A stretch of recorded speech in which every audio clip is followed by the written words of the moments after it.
Sermon 102, of former times. Say not thou, what is the cause that the former days were better than these, for thou dost not inquire wisely concerning this. Ecclesiastes 7:10. It is not easy to discern any connection between this text and the context, between these words and either those that go before or those that follow after. It seems to be a detached, independent sentence, like very many in the Proverbs of Solomon, and like them, it contains a weighty truth which deserves a serious consideration. Is not the purport of the question this? It is not wise to inquire into the cause of a supposition, unless the supposition itself be not only true, but clearly proved so to be. Therefore it is not wise to inquire into the cause of this supposition that the former days were better than these, because, common as it was never yet proved, nor indeed ever can be. Perhaps there are a few suppositions which have passed more currently in the world than this, that the former days were better than these, and that in several respects. It is generally supposed that we now live in the dregs of time, when the world is, as it were, grown old, and consequently that everything in it is in a declining state. It is supposed in particular that men were, some ages ago, of a far taller stature than now, and they likewise had far greater abilities and enjoyed a deeper and stronger understanding, in consequence of which their writings of every kind are far preferable to those of later times. Above all, it is supposed that the former generations of men excelled the present in virtue, that mankind in every age and in every nation have degenerated more and more, so that at length they have fallen from the golden into the iron age, and now justice is fled from the earth. Before we consider the truth of these suppositions, let us inquire into the rise of them, and as to the general supposition that the world was once in a far more excellent state than it is, may we not easily believe that this arose, as did all the fabulous accounts of the Golden Age, from some confused traditions concerning our first parents and their paradisiacal state. To this refer many of the fragments of ancient writings which men of learning have gleaned up. Therefore, we may allow that there is some truth in this supposition, seeing it is certain the days which Adam and Eve spent in paradise were far better than any which have been spent by their descendants, or ever will be, till Christ returns to reign upon earth. But whence could that supposition arise that men were formerly of a larger stature than they are now? This has been a generally prevailing opinion almost in all nations and in all ages.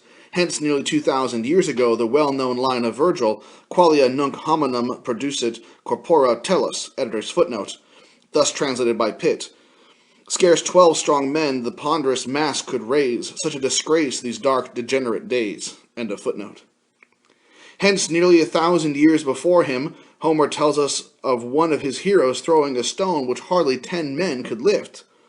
Hoioi nun bratoi, such as men are now. We allow, indeed, there have been giants in all ages in various parts of the world, whether the antediluvians mentioned in Genesis were such or no, which many have questioned, we cannot doubt, but Og, the king of Bashan, was such, as well as Goliath of Gath. Such also were many of the children, or descendants, of Anak. But it does not appear that in any age or nation men in general were larger than they are now. We are very sure that they were not for many centuries past by the tombs and coffins that have been discovered, which are exactly of the same size with those that are now in use. And in the catacombs at Rome, the niches for the dead bodies which were hewn in the rock 1,600 years ago are none of them above 6 feet in length, and some a little under. Above all, the pyramids of Egypt, that king of Cheops in particular, have, beyond all reasonable doubt, remained at least 3,000 years. Yet none of the mummies, embalmed bodies, brought therefrom are above 5 feet 10 inches long. But how then came this supposition to prevail so long and so generally in the world? I know not, but it may be accounted for from hence. Great and little are relative terms, and all men judge of greatness and littleness by comparing things with themselves. Therefore it is not strange if we think men are smaller now than they were when we were children. I remember a remarkable instance of this in my own case. After having left it 7 years, I had a great desire to see the school where I was brought up. When I was there, I wondered that the boys were so much smaller than they used to be when I was at school. Many of my schoolfellows 10 years ago were taller by the head than me, and few of them that are at school now reach up to my shoulders. Very true, But what was the reason of this? Indeed, a very plain one. It was not because they were smaller, but because I was bigger than I was 10 years before. I verily believe this is the cause why men in general suppose the human race do not decrease in stature. They remember the time when most of those round about them were both taller and bigger than themselves. Yea, and all men have done the same in their successive generations. Is it any wonder, then, that all should have run into the same mistake, when it has been transmitted unawares from father to son, and probably will be to the end of time?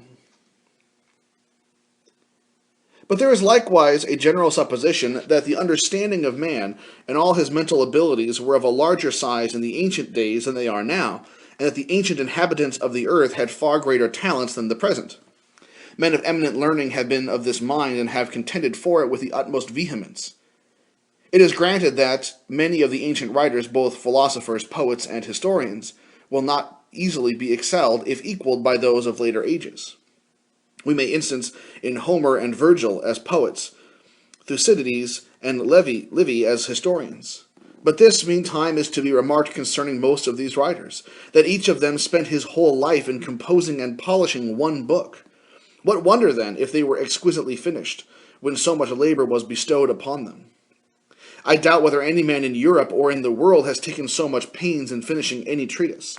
Otherwise it might possibly have equaled, if not excelled, any that went before. But that the generality of men were not one jot wiser in ancient times than they are at the present time, we may easily gather from the most authentic records. One of the most ancient nations concerning whom we have any certain account is the Egyptian. And what conception can we have of their understanding and learning when we reflect upon the objects of their worship? These were not only the vilest of animals, as dogs and cats, but the leeks and onions that grew in their own gardens. Indeed, we lately had a great man, whose manner was to treat with the foulest abuse all that dared to differ from him. I do not mean Dr. Johnson. He was a mere courtier compared to Mr. Hutchinson. Who scurrilously abused all who were so void of common sense as to believe any such thing concerning them. He peremptorily affirms, but without condescending to give us any proof, that the ancient inhabitants of Egypt had a deep hidden meaning in all this. Let him believe it who can. I cannot believe it on any man's bare assertion. I believe they had no deeper meaning in worshipping cats than our schoolboys have in baiting them. And I apprehend the common Egyptians were just as wise 3,000 years ago as the common ploughmen in England and Wales are at this day. I suppose their natural understanding, like their stature, was on a level with ours, and their learning, their acquired knowledge, many degrees inferior to that of persons of the same rank, either in France, Holland, or Germany. However, did not the people of former times greatly excel us in virtue? This is the point of greatest importance, the rest are but trifles in comparison of it. Now, is it not universally allowed that every age grows worse and worse? Was it not observed by the old heathen poet, almost 2,000 years ago, Aetas parentum pejor avis tulit, nas nequiores mox daturos, progenium viticiorum? That is, in plain prose, the age of our parents was more vicious than that of our grandfathers. Our age is more vicious than that of our fathers. We are worse than our fathers were, and our children will be worse than us. It is certain this has been the common cry from generation to generation, and if it is not true, whence should it arise? How can we account for it? Perhaps another remark of the same poet may help us to an answer. May it not be extracted from the general character which he gives of old men? Difficilis, querulis, laudator temporis acti, se puero censor castigatorque minorum. Footnote. The following is Boscawen's translation of this quote from Horace. Fastidious, peevish, prone to praise what passed when in their youthful days, and with severe censorious tongue correct the follies of the young. End footnote. Is it not the common practice of the old men to praise the past and condemn the present time? And this may probably operate much farther than one would at first imagine. When those that have more experience than us, and therefore we are apt to think more wisdom, are almost continually harping upon this, the degeneracy of the world, those who are accustomed from their infancy to hear how much better the world was formerly than it is now, and so it really seemed to them when they were young and just come into the world, and when the cheerfulness of youth gave a pleasing air to all that was round about them, the idea of the world being worse and worse would naturally grow up with them. And so it will be, till we in our turn grow peevish, fretful, discontented, and full of melancholy complaints. How wicked the world is grown! How much better it was when we were young in the golden days that we can remember. But let us endeavor, without prejudice or prepossession, to take a view of the whole affair. And upon cool and impartial consideration, it will appear that the former days were not better than these. Yea, on the contrary, that these are, in many respects beyond comparison, better than them. It will clearly appear that as the stature of men was nearly the same from the beginning of the world, so the understanding of men in similar circumstances has been much the same from the time of God's bringing a flood upon the earth unto the present hour. We have no reason to believe that the uncivilized nations of Africa, America, or the South Sea Islands had ever a better understanding or were in a less barbarous state than they are now. Neither, on the other hand, have we any sufficient proof that the natural understandings of men in the most civilized countries, Babylon, Persia, Greece, or Italy, were stronger or more improved than those of the Germans, French, or English now alive. Nay, have we not reason to believe that, by means of better instruments, we have attained that knowledge of nature which few, if any, of the ancients ever attained? So that in this respect the advantage, and not a little one, is clearly on our side. And we ought to acknowledge with deep thankfulness to the giver of every good gift that the former days were not to be compared to these wherein we live. But the principal inquiry still remains. Were not the former days better than these with regard to virtue, or to speak more properly, religion? This deserves a full consideration. By religion I mean the love of God and man filling the heart and governing the life. The sure effect of this is the uniform practice of justice, mercy, and truth.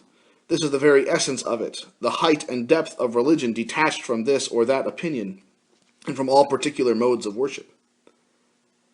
And I would calmly inquire which of the former times were better than these with regard to this, to the religion experienced and practiced by Archbishop Fenelon in France, Bishop Ken in England, and Bishop Bedell in Ireland.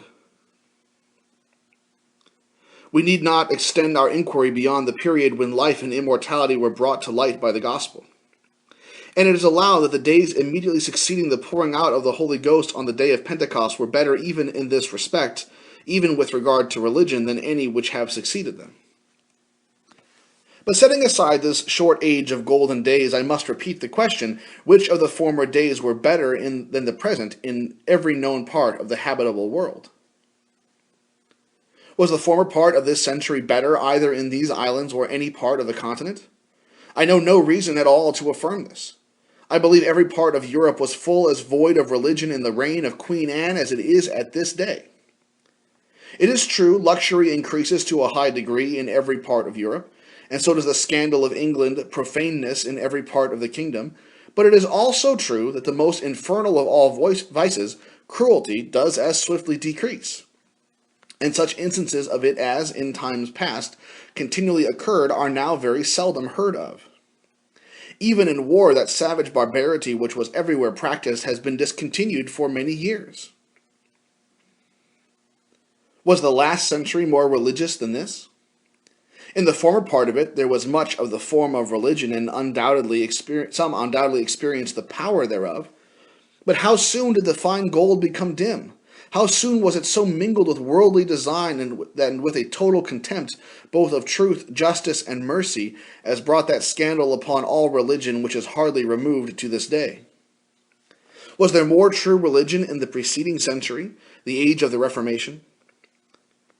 There was doubtless in many countries a considerable reformation of religious opinions, yea, in modes of worship which were much changed for the better, both in Germany and several other places. But it is well known that Luther himself complained with his dying breath, "The people that are called by my name, though I wish they were called by the name of Christ, are reformed as to their opinions and modes of worship, but their tempers and lives are the same as they were before." Even then both justice and mercy were so shamelessly trodden underfoot that an eminent writer computes the number of those that were slaughtered during those religious contests to have been no less than 40 millions within the compass of 40 years.